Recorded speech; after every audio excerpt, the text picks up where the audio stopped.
called no kissing. No kissing at all, mate. Straight and dry. Holy fuck. Uh, I caused a wee bit of controversy a couple of weeks ago in my stories, and I What want you to know saying? your thoughts. That if you are using, it was an unpopular opinion, and if you're using GLP-1s for the sake of vanity, then you're a fucking idiot. What's your thoughts? I mean, tendency to agree with you, to be honest. Like, if you put that, it's like if you take GLP-1s out and go, if you use steroids for vanity, I'd also go, yeah, you're an idiot. Like, I think they're designed to do certain things for certain people, and we've covered that before. But I think my issue is the misuse of them. When we spoke to Jamie's diet guide about this as well, he said the same. It's like he works with GLP-1s. Hmm.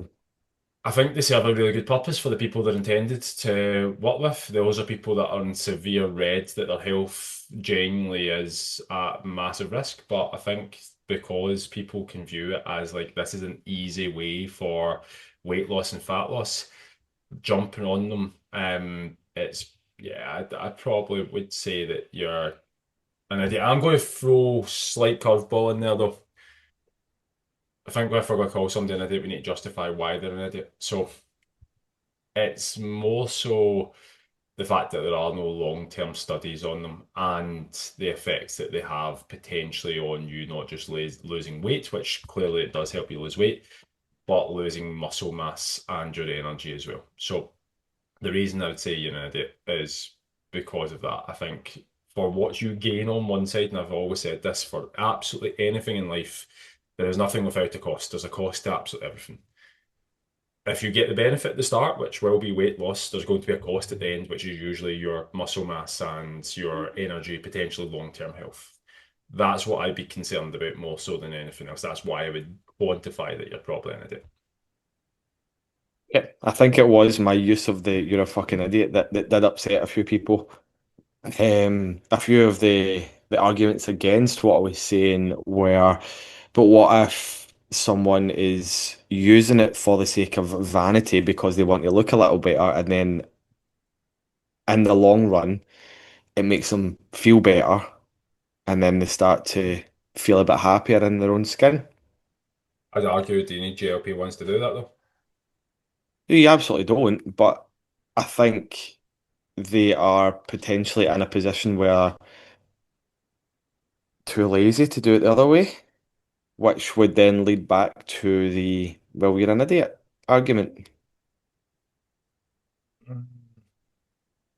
See that it's very there's lots of caveats, right? And I did upset a few people, and it's not going to be an unpopular opinion if everybody agrees with you. Oh, mate, 100%. I work with people who are on GLP-1s, and some of them aren't on GLP-1s. I think you said during the week that there's research on GLP-1s helping with endometriosis. Yep. Yeah. Um, there's a woman that I'm currently working with who went on GLP-1s originally because she was sweating too much, and GLP-1s help with that. And do you hear Rocky in the background there? I'm going Just a wee bit. to kill that dog. I swear. 2 seconds. Oh, Kyle has muted to shout Rocky, so if you're listening on Spotify, I can just see Kyle's raging face. Sorry, sorted it. He's yeah, he's Jen's just left, so he's gone absolutely mental. But what was I going to say? The oh, sorry, I've lost my train of thought. Oh yeah, It's so all I good. have a woman who she went on GLP-1s because she was sweating, like she had profuse sweating, and that helped stop it. And like as a byproduct of that, she lost body weight. And one of the reasons she signed up with me was because she wanted to make sure that like what she was doing in terms of coming off GLP-1s helped reduce the food noise when it comes back. Hmm. I think those are sensible things to do, and I think actually one of the topics we're going to touch on today is like are GLP-1s putting coaches out of business? I think if you if you're the coach who always goes that's bad for you, that's bad for you, that's bad for you, and doesn't acknowledge the benefit that they have, then yeah, you are going to end up losing that battle because realistically there are a lot of positives that can come. Caveat can come from GLP-1s, but I'm going to ask you a question back to what you said. Hmm. So you said that they're, I'm not quoting this verbatim, but you said that they're too lazy to put the habits in place in the first place. Do you think that's the only reason that they've not done that in the first place? Is that No.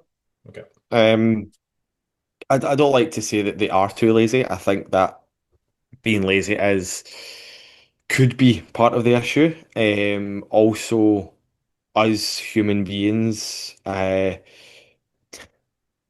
the grand scheme of things, majority of human beings are lazy and the liars, right? We're going to look for the easiest route to take to get us to where we want to be.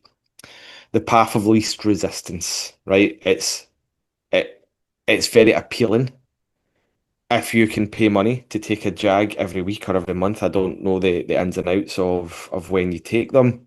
Um, Instead of trying to track your calories, instead of trying to get your 10 plus thousand steps a day, instead of going to the gym 2, 3 times a week. If you are of a mindset where I'm always too busy, I've never got any time to look after me, then the jag is going to be extremely appealing. And it might suck you in. Quick weight loss, super quick. I mean, I'm specifying weight loss here. I am not saying quick fat loss because although you will lose body fat, as Kyle mentioned, you're going to lose a fuck ton of muscle mass as well. So, depending on how long you're on the drag for, you could potentially be in a worse position at the end up of it because you'll be as weak as piss. You will have no new habits instilled. You'll have no nutrients in your body. Um, so I realize I've taken a bit of a tangent here, but no, I don't think it's the only reason that people are going down that route is the laziness route. I, I do, I mean, I don't know how controversial I can get here. I think there's a lot of victim mentality that's pushing people towards GLP-1s as well, feeling sorry for themselves. However, like, this is why I brought it up, right? I was speaking to a Pilates instructor yesterday. She teaches Pilates and bar, and she coaches ballet as well, right? I really hope she doesn't fucking listen to this because she's such a sweetheart. Like she's such a nice person. But she was talking to me yesterday, and she's like, "I'm just too lazy to do anything else." I'm not even joking. She is genuinely of the belief that the 2 kilogram dumbbells that you get in bar and Pilates is enough to see definition and tone, but she just can't stop eating. She loves pasta. She eats ridiculous portion sizes for her size. Like she's only 5'2". She eats ridiculous portion sizes and she just can't get into the shape that she's wanting. Now, the shape that she is wanting, and this is her words, not mine, is she wants to be built like the side of a fiver. She wants to be as skinny as possible. And she actually said to me yesterday that she is considering fat loss jags or skinny jags to help her get to that point. And I'm like, you're a fucking idiot. And when we had a bit more of a chat about it, I said to her at the end up, I was like, you need therapy, not a jag. Because all of this being as skinny as possible, it's stemming from somewhere. And I believe it's her like ballet background. Like she was in ballet school from a very, very young age. And I believe it's kind of stemmed from that. And it's pushing her towards trying to be as skinny as possible. She's no interested in building muscle. She's no interested in building any sort of strength. She just wants to be as thin as possible, which I think is a very, very big problem as well. So no, I don't think it's just because they're coming from being lazy. I think there's loads and loads of different aspects of it, but she was considering using it just from a vanity standpoint. Like she is not obese or overweight by any stretch of the imagination. She just wants to be skinnier than she already is.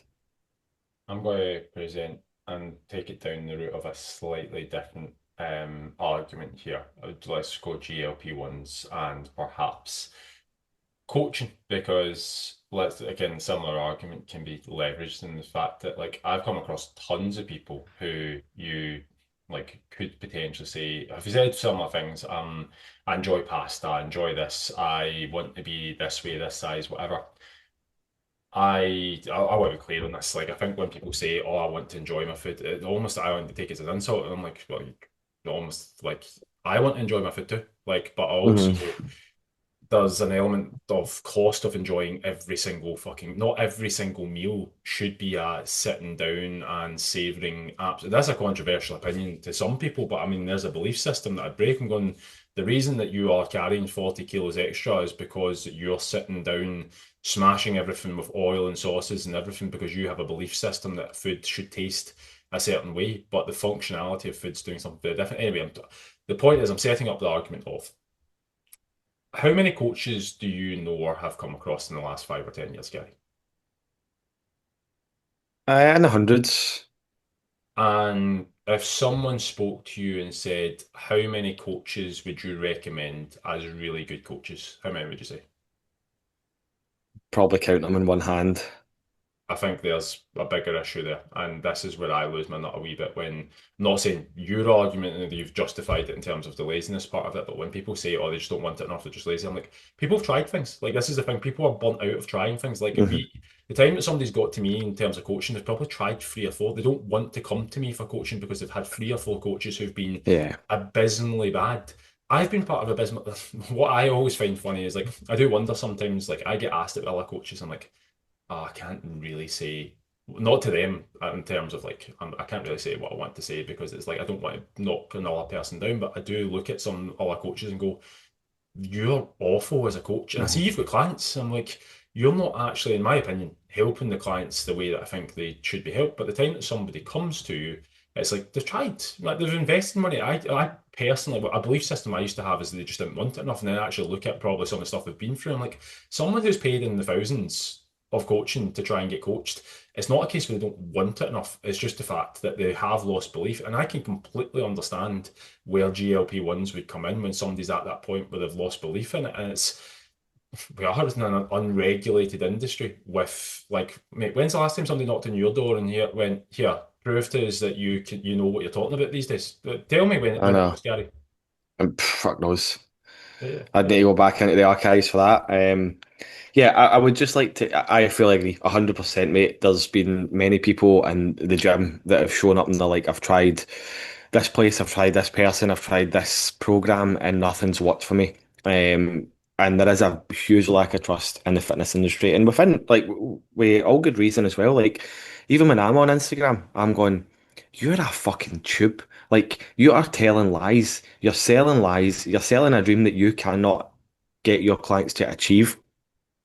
In fact, that's just our friend Gemma that was on the podcast before. She sent me a video this morning of a Pilates video, and it was an instructor doing a very impressive exercise. Like, I'm not taking that away from her. Like, I couldn't do it. Very good core control. But under the video, it said, uh, lifted glutes, toned arms, flat tummy. And she was meaning that's what you're going to get by doing this specific exercise. And I'm like, fucking bullshit. Selling lies, and that is the issue that I have with the majority of people on social media. Barnsey as well, a boy that Kelly and I used to go to college with. I think we've spoken about Barnsey on the podcast before.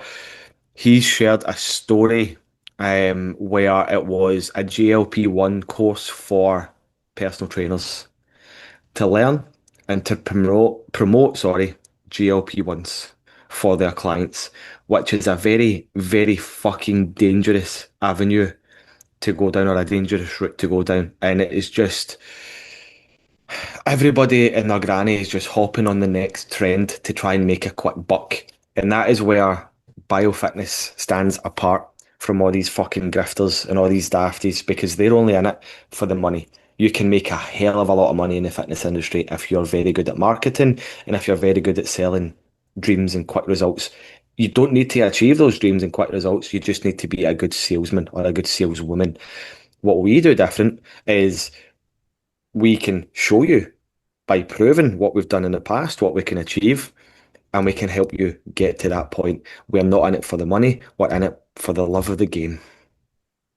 yeah. I think to be honest, like they can both kind of come hand in hand. I think if you get good results and you do generally well by people, then like you've you're never going to struggle for like we've never really struggled for people coming through the door. I think when it comes to exploitation, there's a bigger part at play there. And to be honest, like spoke to one of my clients actually who said to me that they were starting GLP-1s. Again, I have no issue with somebody starting GLP-1s. I want to be clear on where this person was coming from to give context. So this person had lost 35 kilos, and they were very much, they've got a lot going on in the background in terms of like stress, relationship issues, relationship counseling, therapy, plus also go through perimenopause, menopause.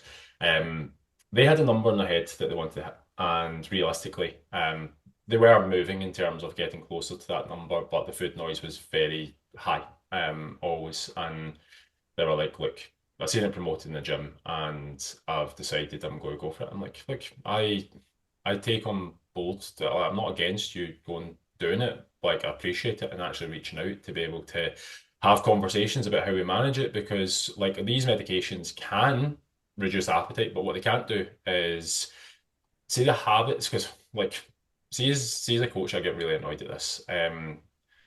We do more than just sell fat loss. Like fat loss is the byproduct of like building habits, improving your sleep. It's like making sure that you know how to actually eat properly, like building muscle, improving your fitness, like getting confidence, how to navigate like holidays and stress and like the changes that come alongside that, and actually building a new identity. Like what a GLP-1 can't do is that, and I think that's where I think a lot of coaches are kind of when you're scared about GLP-1s and stuff, and like you're missing the point. Your job isn't just fat loss and weight loss, it's building those things. And I think we very much pivoted away from just talking. I mean, of course we get results. Like you can fucking go through our results and we put numbers and we put names and we put like this is a transformation beside it, but it's a lot more than that. Like it is those smaller things, and I think where confidence is built isn't just the weight loss side of things. It's not 100%. Like, what good is being skinny, but or skinnier and weak as piss, and then you fall and break a hip at 50 and your life's fucked? Yeah, this is going to be controversial considering I coach quite a few people on GLP-1s, and this might not come across overly well, but fuck it. You see most people on GLP-1s and what they've got a certain look to their face that just doesn't come with dieting. Like it's almost Yeah, like yeah, yeah. it's wasted muscle in the face. And I can't see and haven't found any clinical studies that say why that happens yet. But I'm like, there's a sign there for me that I'm like, there's something that's happening that isn't quite just slowing down appetite. I know technically the thing that it says is slowing down appetite, and that's where it happens, but surely the level of like muscle wastage around face and stuff that is very apparent. I'm like, you can almost tell when somebody's on it because of that. Like they get gaunt looking. That's not just from a GLP-1. Like that's not just from Aye. slowing down appetite. Like there's something else that's happening there. I don't know what it is, and there's no scientific mechanism that's been announced just yet in there. But I'm like, there's something there that doesn't add up to me. Yeah, 100%. Like the gauntness is a telltale sign. And when I was speaking to the Pilates instructor, she said that as well. Like, I want the skinniness, but I don't want the face. Just quickly, like full circle back to my story when that I made a couple of weeks ago that did get controversial. So I want to give you a bit more context behind what I was actually meaning because I left it very vague for a reason. I left it vague so I could get responses. When I mean for vanity reasons, I mean for somebody who's a bridesmaid, and they just take it to lose a shit ton of maybe not even a shit ton, just a few pounds before the wedding. Somebody that's got a 2 week all inclusive to Benidorm, we Sandra for Blackpool, going to sunny Blackpool. Um, People like that's idiotic. That's um, what's the word I'm looking for? Dangerous in a sense. People that are hopping on and off them because they keep dropping and gaining the same £10, that's idiotic. If you're not willing to make the change, stop trying to look for an easy fix because there is no easy fix. You have to want to change in the first place, not just feel like you need to change for the sake of vanity reasons. Mate, deeper point in there as well. Actually, I think you've hit the nail on the head when you say like if people are trying to do these extreme things for a holiday, and I'm like, it literally is like the ultimate dopamine payoff. And like, as much as I can stand on the outside of it now and look at it and go, yeah, that's fucking retarded. Like, I used to do this as well, where it's like when you have a holiday booked, it's like all problems.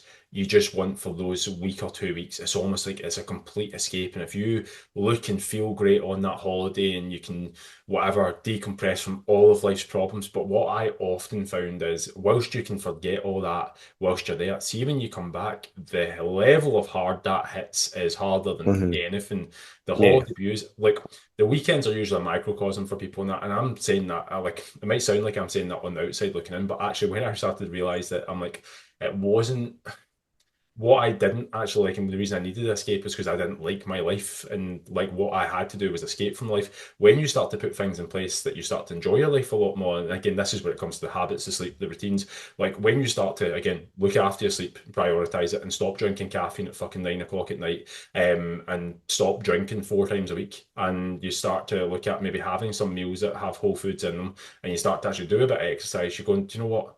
I actually feel pretty okay. It's not like you feel great all the time, but you don't feel terrible all the time. You're like, oh, you know Hmm. what? I'm clearer. I can make better decisions. Life doesn't feel as heavy. And see, when life doesn't feel as heavy and you can make better decisions, and you start to make better decisions, life starts to get better. So you stop needing those things. I can't think of anything worse right now than going, do you know what? I'm going to tank myself in for the next 10 weeks and like put myself in debt so that I can go and enjoy a 2 week all-inclusive holiday. And for 2 weeks, I'm going to live it like fucking like king, whatever. And then when you get home, you're like, I'm skint. I've not got any money for the next 3 months. I'm fatter than I've ever been, and I feel awful. And I get messages. I've had messages like that from people in the past where I've seen them. And I'm like, I've seen you spend all the money that Hmm. you didn't have, living life as if it was going to end in 3 days, and now you're in a state of depression for 3 months, literally talking. And one guy springs to mind, went to Disneyland with his 4 kids, told me that he was worried about dying in 2 years, and like doing all this. I'm like, as much as I can give out to him about it, I'm like, it just breaks my heart in the sense that going, I know that deep down, the reason that you actually splurged all that money is because you're scared about dying and feel like this is one of your Yeah. last opportunities. But instead of spending it on stuff that, in my opinion, would have been able to help, you've spent it on stuff that is, yeah, it's gone and you're gone. And it's 2 years down the line. I don't know where he's going to be. Yeah, it's a shame, man. And that's obviously we're trying to make a difference in these people's lives. And there's only so much that we can do on our end. And you can fucking bet your house on that we will do everything that we possibly can. But at the end of the day, the ball is in your court and you have to take those actions and make the decisions that are going to benefit you in the long run. But back to your initial question, mate, because you did mention it slightly at the start of the recording. Do you feel like GLP-1s, we speak about GLP-1s quite a lot and we have done over the past wee while. It's not something that we always want to speak about, but do you feel like they are putting coaches out of jobs? Um, yeah, I do. I think they will put coaches out of jobs, but similar to what we talked about 15 minutes ago, is I think a lot of coaches, I don't want to say deserve to be put out of jobs, but like the standard of coaching is that poor Hmm. that like some of the coaches, it's the same way AI and GLP-1s will take over people's jobs, but it's always going to be people who didn't have massive value anyway. So I know that sounds pretty harsh, but I'm like, if your only thing as a coach was telling people to count calories and calories in, calories out, and essentially you were doing that for them, of course AI is going to replace you. Like, if you didn't have any understanding of why somebody feels terrible and why they have food noise, of course GLP-1s are going to replace you because you've not solved anything. So, yeah, to answer the question, they are. Do I think they're going to take over all coaches' jobs? Absolutely not, because there will be people who want to do something differently. Like, steroids have existed, and there's lots of people who take steroids. And I think steroids didn't put coaches out of jobs for people building muscle. As time has gone on, people have, well, like, I remember reading Arnold's book when he eventually admitted to taking steroids, and he's like, "Oh, at the time we didn't know any different. We didn't have the research." I'm like, "Well, fast forward to the GLP-1s. Essentially, right now, people can jump on it and go, 'We didn't know any better. We didn't have the research.' Fair enough." Yeah. But there will come a point where I do think it will come out, similar to like everything. The Probably get our podcast cancelled for this, but like the COVID thing, like the steroids, like anything that is research based, it will come out as to like what Oh, actually is going on with it. I was going to say something else there, but I think I'll just Go, leave it. go on, mate, do it. No, Get no, it said. no, You no, can't. no, No, mate. no. You can't open the lip. Come on, say it. Oh, I was going to say religion. Yeah, mate, you could like. I'm going to be. I'm going to be a science guy here. I'm going to be super controversial on this one. So there was a line in Dexter. I don't know if you've seen Dexter, the serial killer documentary guy, or not documentary, but the whatever. Aye, aye, aye.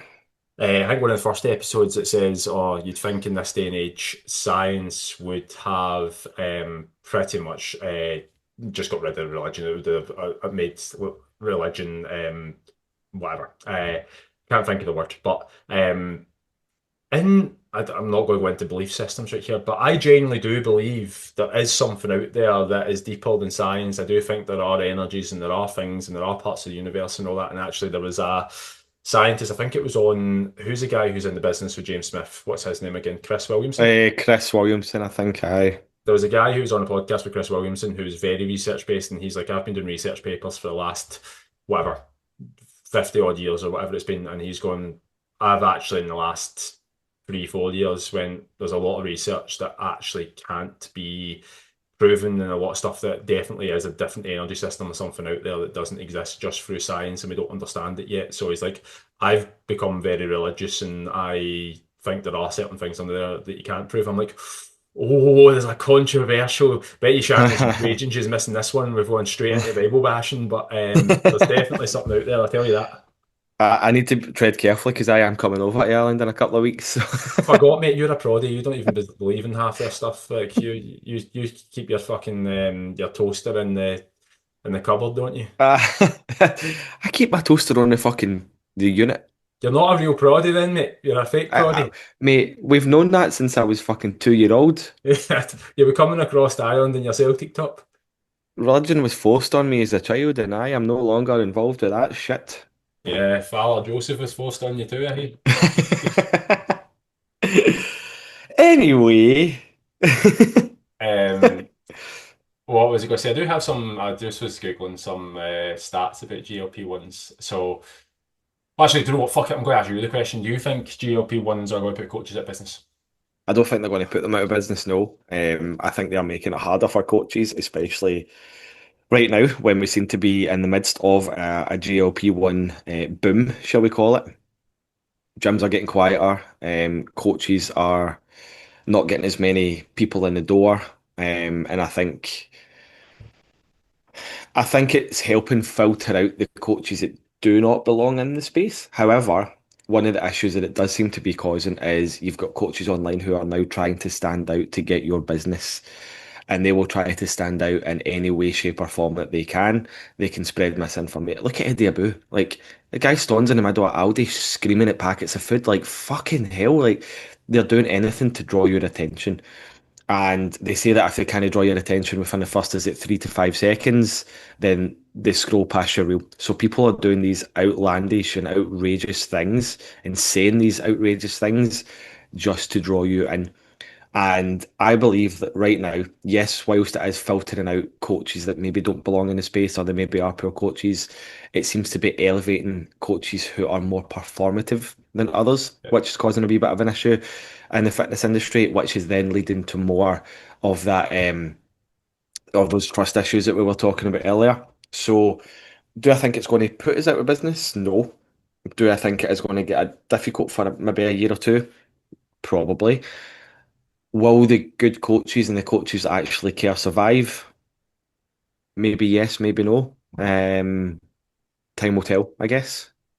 There's just actually on what you said there. There's a few boys that I actually know who are part of, like I'm going to be honest, I've been part of different mentorships for the last 5, 6 years. I've literally invested thousands into different mentorships and been in the room with some of the best, perceived best, biggest coaches, like in the industry, and like some of them have, like again, there's different ways of like getting people on board in terms of you've had coaches with really big like client success stories, and you've had coaches who have got really big followings. I've been part of both of those rooms to kind of see what goes on the inside, and there are literally like courses and people out there who very much show you how to like again I'll give an example of this. So like one of the things to get clients in the door is you put up reels that you want to go viral. So you, for instance, ones that are very common if you're listening to this, you may have seen these, is like people pointing at plates going, this is 200 calories of this and this is 200 calories of Oh, that.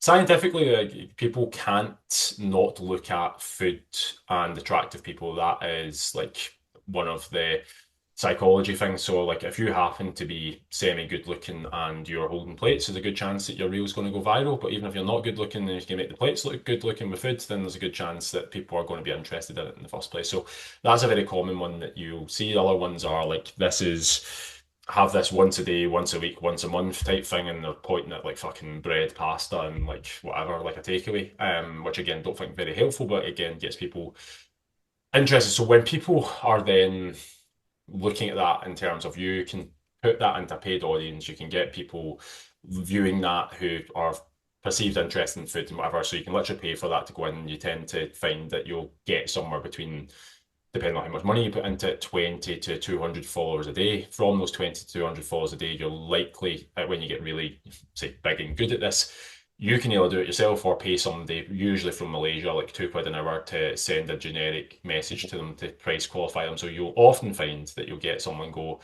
I just doing a bit of research on my audience, was wondering if you're from Ireland, would be the one I'd say. But it's more so to quantify, are they in an area, because if you're online coaching, that they can afford it. Second question going, oh, class, what keeps you busy there? And it'll be like trying to find out what they do for a job. Ultimately, they're going through a sequence of trying to find out where you're from, can you afford to pay it, what you do as a job, and then they'll probably give you some form of like, oh, here's a recipe guide, and it feels like you've got something. Try and book you on a call and try and sell you. The thing about that is, at no point have they offered you any value coaching. They've pointed at mhm. plates and managed to reach out to you, which is, from a psychological point of view, like great for you because you feel all warm and fuzzy and all that. But in terms of the standard of coaching, it's terrible. There's two boys who I know are very deep into this, who I would view as, certainly one of them, my mates, but myself, yeah, we've sent a few videos of theirs into our chat going, they're actually looking like they're playing characters on Instagram. Like they've literally, like one of them's got fucking glasses on and a pen, and I'm like, literally dressing up as somebody. I'm like, I've never seen this person with fucking glasses. I've met this person, like, they're my mate. I'm like, I've, you don't wear glasses. What are you doing? Like literally, like you're dressing up to be somebody you're not and Yeah, talking about fucking middle-aged women. I'm like, what yeah. are you doing? See, if I'm being perfectly honest, like, see if you don't have a attention span longer than 3 to 5 seconds whilst watching my stuff, then I'm probably not the PT for you. Just straight off the bat. But here's the thing, right? And again, we're talking from in the problem. And I know that people are probably listening to this going, right, these two boys are just having a chat about their own coaching stuff right now. Well, certainly I am anyway. But man, I don't know about you, but like I used to put like Instagram videos out all the time. And the way that Instagram videos used to work is, see, if I put an Instagram video out, like at the time, barely anybody was recording content. It was just like, I'm not saying just me, but like that was back in 2019 when nobody was putting out videos. I was putting out videos. See, when you put a video out, your audience seen it, and it was great because I had a lot of people who would be engaged with it, going, "Oh fuck, that's quite good of a video," and like I would be talking about something I was genuinely cared about. Like nowadays, I put out a reel. My audience, literally my audience, don't see it. It's like 70% of the Mhm. people that it's pushed to are people that don't know me. Like 30% of my audience is like, so out of my audience, I think there's 300 people that have seen it. I'm like, there's 4,500 people of my audience who don't actually get shown the reels that I'm making in the first place. And in my head, I'm going, well, what is the point in making this? Like, genuinely, Yeah.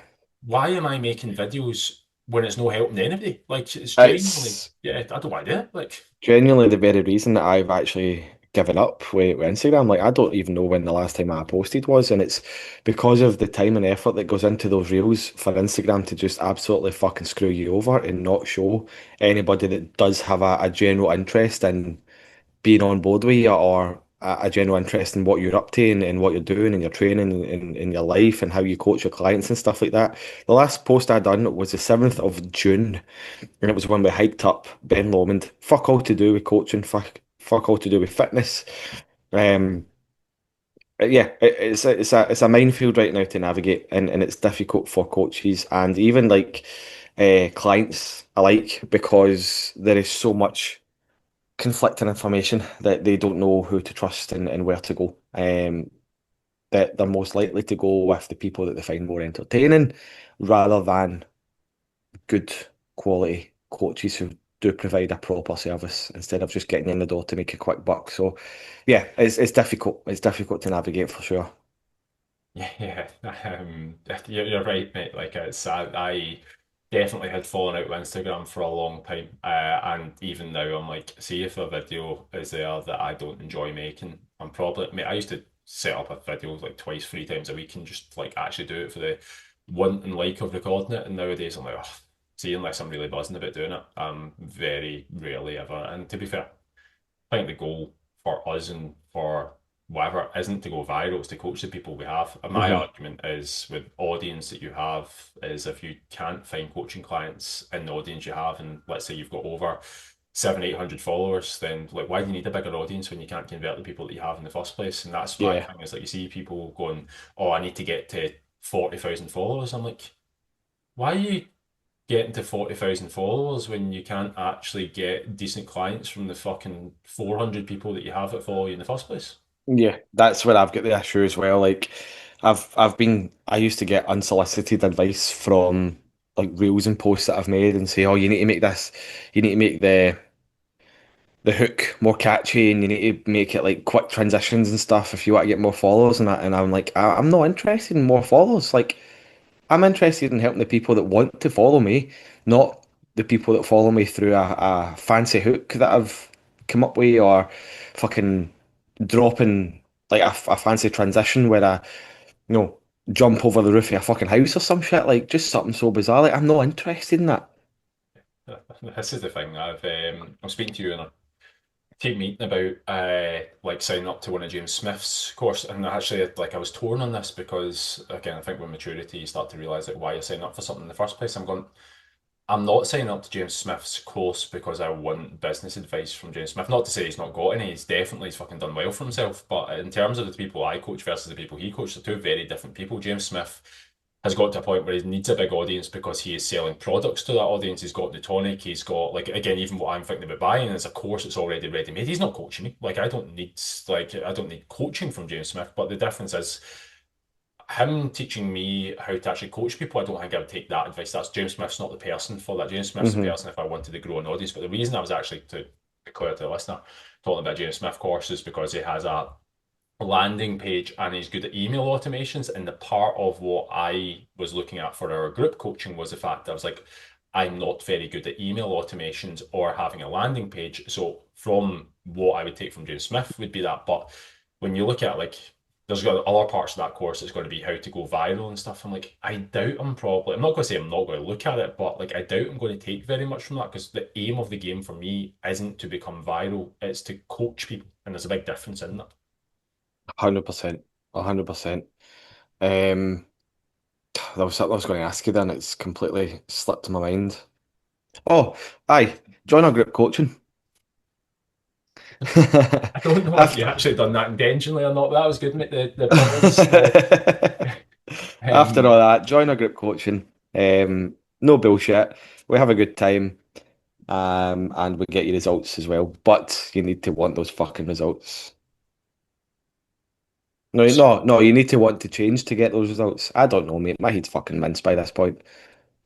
yeah, I would agree, mate. Just fucking join our group coaching because well, at the moment, it's the cheapest it'll ever be. Not that the cheap part is the selling point. The value there is the big thing. So, like, if you want to get involved, we've got an entire library worth of your habits, your nutrition, your training, the things that will actually move the needle for you. There's weekly check-ins. There is group calls for you. You're in hyper support groups with 3 different coaches. You're welcome to join. I was going to say just sure, you can find us on Instagram at Gary_biofitness or Kyle_biofitness. Shannon sometimes here, Shannon_biofitness, but I think she's on the session next week, so maybe don't message her. But Yeah, yeah. Maybe don't message her. But I think that we've got a link that I can post in the show notes that's even for better. this episode. So just click that as well, and we'll make it happen. In a few months' time, when we have this podcast, I'll be like, you can go to this link and it'll take you to our landing page, which will ultimately take you to our products, which will take you to whatever. Learn from James Smith.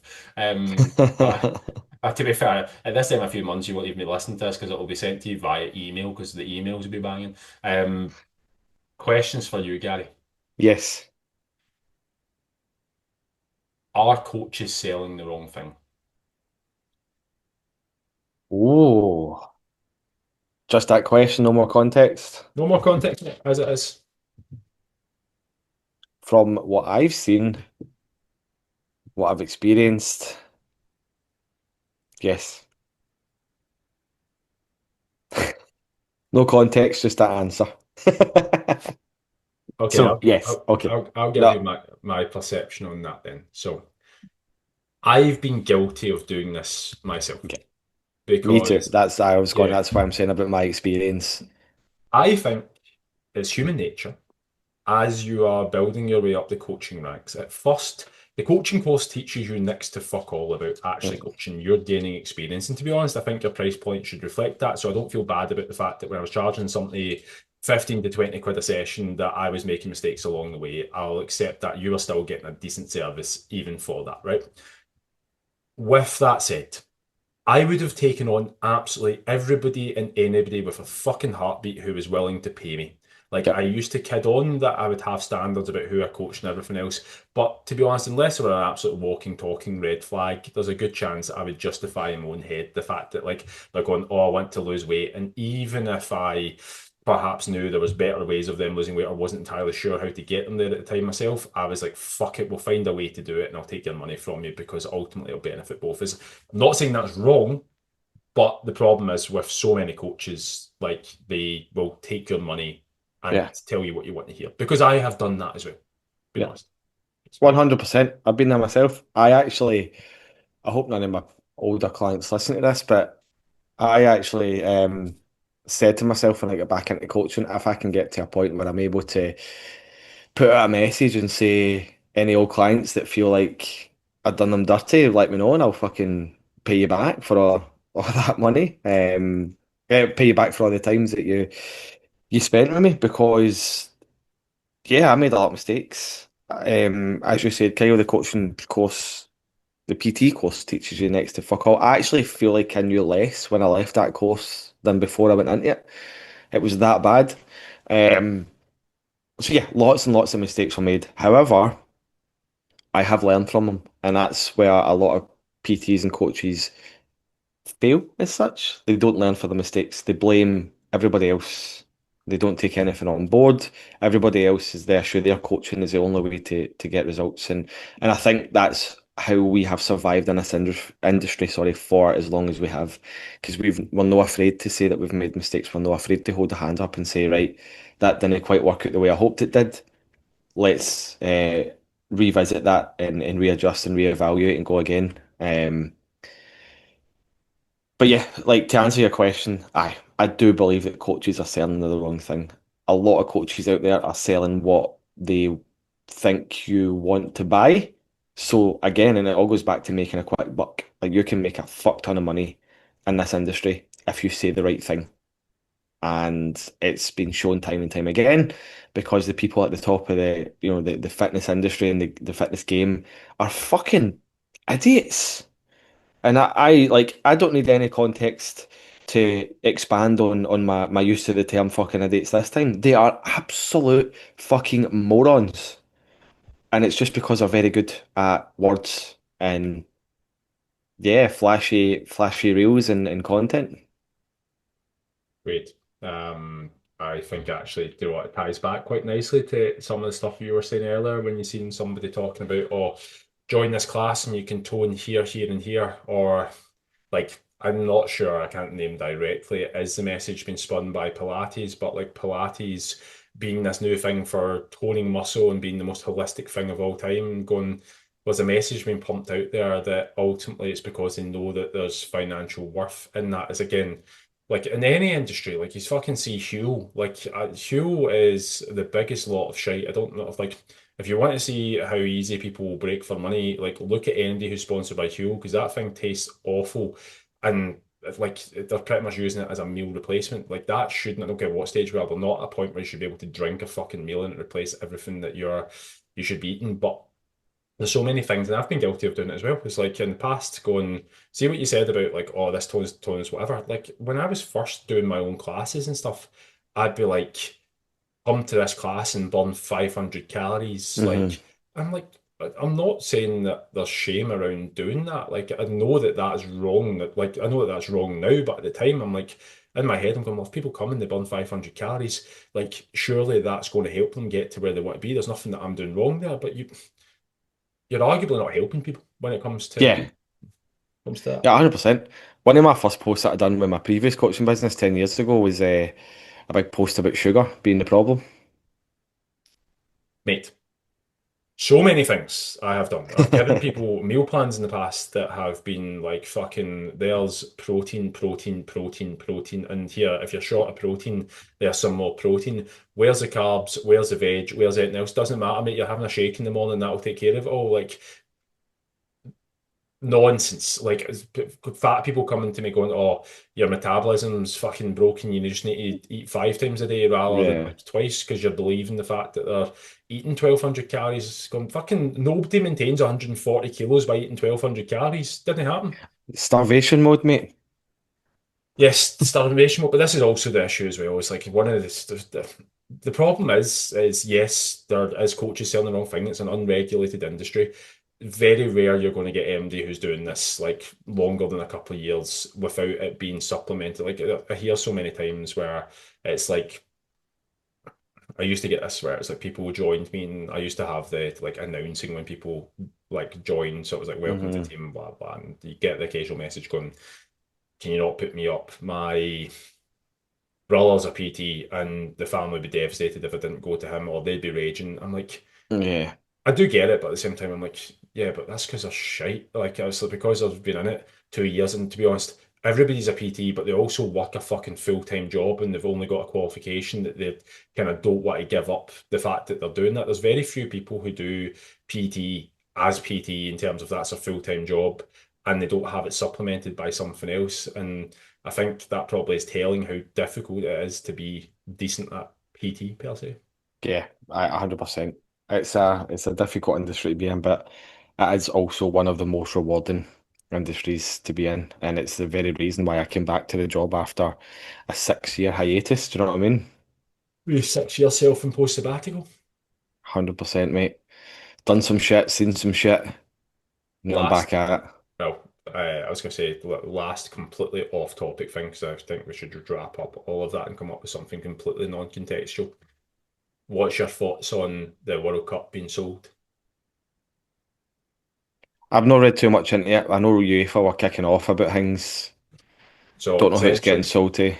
Infantino is saying that he's going to sell it to private investors, which probably means at that point, based on what they've demonstrated and do in the last World Cup with the ads breaks and all that, they're pretty much going, "Oh, you can do whatever you want with football."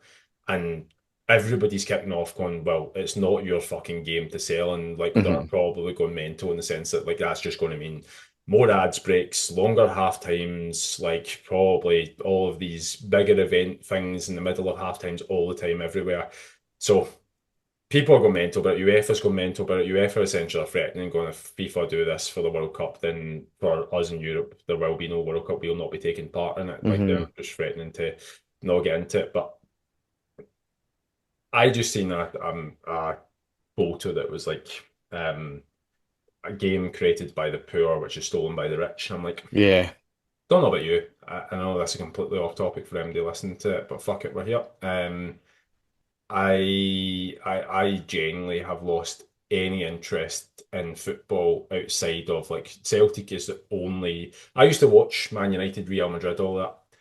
I don't watch any other league Hmm. anymore outside of that. And even then, with Celtic and how money is coming into the game in the Scottish League, even I'm going, "Oh, I don't genuinely know if I'll have the same excitement in 10 years' time for football as I had now or 10 years ago because I just feel it's dwindling. Money is ruining what it was like.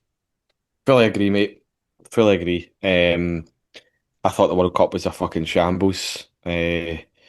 That halftime show in the final was an absolute joke. Was that the first time in history that there was a half an hour halftime? Mate, Something it's like in the that. rules that half time should be no longer than 15 minutes. I It's in the know. rules, like. Fully broke the rules. The whole suspending the USA strikers' red card for a year so he could play the next game, and then doubling England's suspension when they asked for the same thing. Just absolute fucking joke. Mate, Yeah. I don't know, man.